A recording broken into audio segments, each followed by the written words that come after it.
देवभूमि उत्तराखंड अपनी सांस्कृतिक विरासत के लिए दुनिया भर में मशहूर है। गंगोत्री, यमुनोत्री, बद्रीनाथ और केदारनाथ उत्तराखंड की वो जगह हैं जो अपने धार्मिक महत्व के लिए देश भर में प्रसिद्ध हैं। देश का ये पहाड़ी राज्य अपने खान पान से लेकर अपनी संस्कृति और देव स्थान के लिए भी जाना जाता है। इसके अलावा उत्तराखंड हमेशा से ही अपने आदमखोर बाघ के लिए भी मशहूर रहा है। पिछले 100 सालों की बात करें तो उत्तराखंड में आदमखोर बाघ अब तक हजारों लोगों को अपना निवाला बना चुके हैं। उत्तराखंड में आदमखोर बाघों का इतिहास बेहद पुराना रहा है।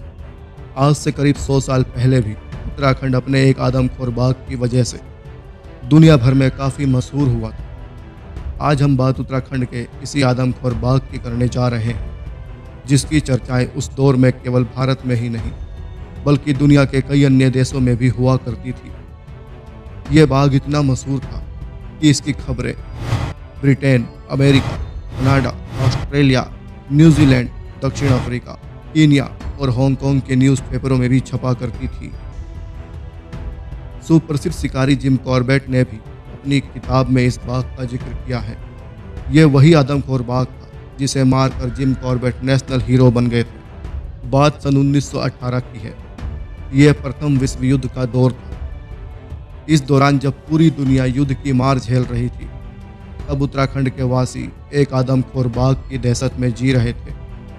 इस आदमखोर बाघ ने उत्तराखंड के रुद्रप्रयाग, चंपावत और पनार कस्बों के सबसे अधिक लोगों को अपना शिकार बनाया था। इस दौरान रुद्रप्रयाग के बाघ का आतंक सबसे ज़्यादा था, जो 1918 से 1926 तक चला।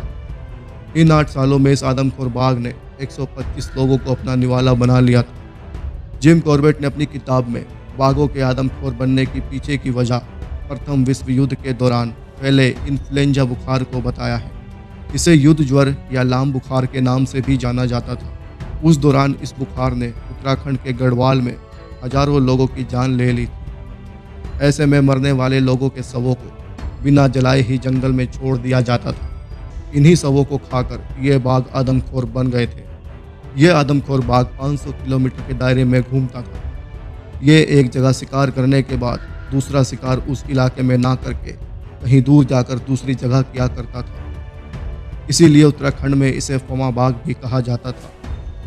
उत्तराखंड की गढ़वाली भाषा में फौवा बाघ का मतलब होता है हवा की तरह तेज भागने वाला बाघ।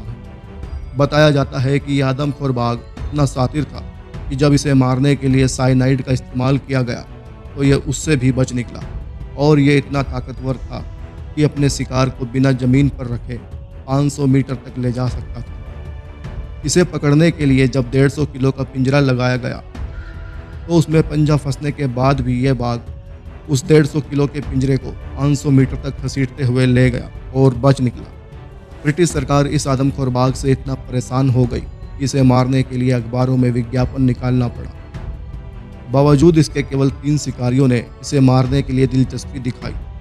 इस दौरान देश विदेश के शिकारियों ने इसे मारने की कोशिश की, लेकिन कोई भी सफल नहीं हो पाया। आखिरकार सुप्रसिद्ध शिकारी जिम कॉर्बेट ने 2 मई 1926 को इस आदमखोर बाघ को मार गिराया। इस दौरान उत्तराखंड के लोगों ने जिम कॉर्बेट को भगवान का दर्जा तक दे दिया था। लेकिन इस बाघ को मारने के लिए जिम कॉर्बेट को भी काफ़ी पापड़ बेलने पड़े थे। जिम कॉर्बेट ने अपनी किताब में यह भी बताया है कि रुद्रप्रयाग का यह आदमखोर बाघ ही एकमात्र ऐसा जानवर था जिसे दुनिया भर में सर्वाधिक प्रचार मिला था। दोस्तों, और भी इसी तरह की जानकारी के लिए चैनल को सब्सक्राइब करें और नोटिफिकेशन के लिए बेल आइकन को प्रेस करें।